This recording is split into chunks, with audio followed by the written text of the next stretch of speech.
আসসালামু আলাইকুম এভরিওয়ান। আজকে আপনাদেরকে আমি তৈরি করে দেখাবো গুঁড়া দুধের রসমালাই। খুবই সহজ ও সরল রেসিপি।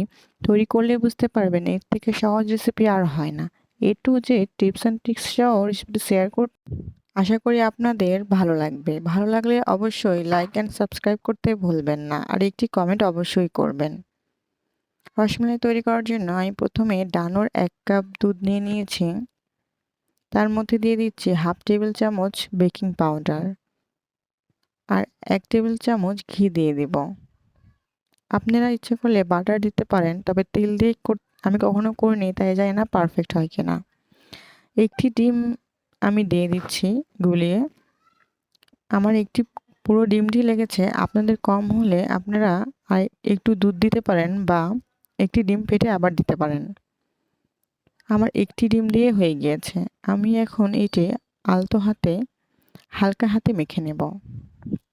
এই যে আমার পুরো ডিমটাই আমি দিয়ে দিলাম। আমার একটা ডিমই লেগেছে। এখন আমি এটা হালকা হাতে মেখে নিচ্ছি। এখন এটাকে আমি 10 মিনিটের জন্য রেস্টে রেখে দেব। 10 মিনিটের জন্য রেস্টে রেখে দিলে ডোটি হালকা টাইট হয়ে যাবে।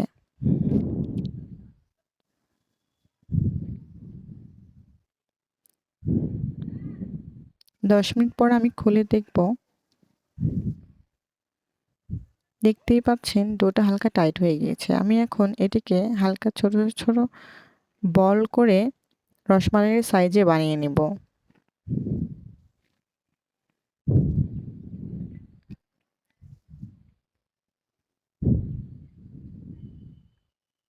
এই যে এই সাইজের করে আমি সবগুলো বানিয়ে নিচ্ছি। বানানোর আগে অবশ্যই আপনার হাতে একটু ঘি লাগিয়ে নেবেন। এই যে আমার 1 কাপে এতগুলো হয়েছে, এতগুলো রসমালাই হয়েছে। আমি 1 কাপ দুধে 1 কাপ পানি দিয়ে এটিকে জাল দিয়ে নেব। 3টে এলাচ আমি গুঁড়ো করে দিব। এলাচ দিলে রসমালাইয়ের ঘ্রাণটা অনেক সুন্দর আসে।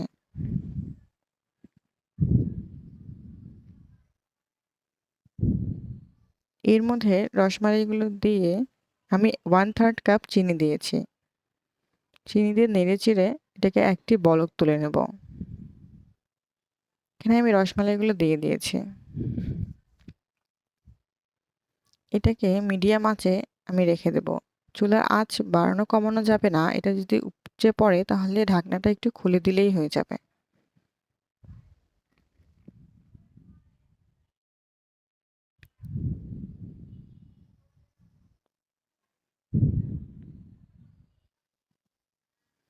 দেখতে পাচ্ছেন রসমালাইগুলো ফুলে ডাবল হয়ে গিয়েছে।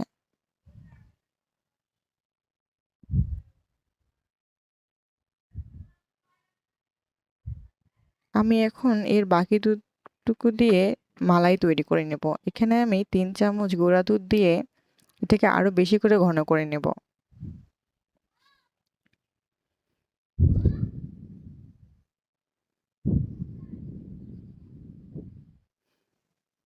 আমার মালাইটি হয়ে গিয়েছে, দেখতে পাচ্ছেন অনেকটা কম হয়ে এসেছে।